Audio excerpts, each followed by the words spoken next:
શું પ્રેગ્નન્સીમાં તમારા પગ ભારે લાગે છે, ચપ્પલ ટાઈટ થઈ જાય છે કે સાંજ સુધીમાં સોજા વધી જાય છે? તો ચાલો જાણીએ સોજાને ઓછા કરી શકાય તેવા ઉપાયો. ડેઈલી રૂટીનમાં લાંબા સમય સુધી પગ લટકાવીને બેસવાનું ટાળો. સૂતી વખતે બની શકે તો પગ નીચે તકિયો કે ઓસીકું રાખો. આરામ કરતી વખતે પોસિબલ હોય તો ડાબી બાજુ ફરીને સૂવો.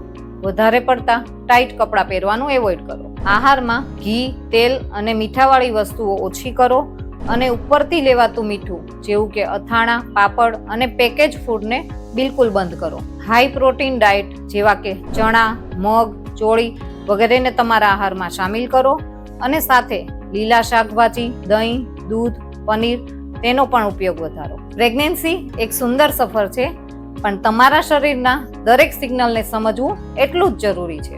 એટલે જાણો, સમજો, ડરશો નહીં.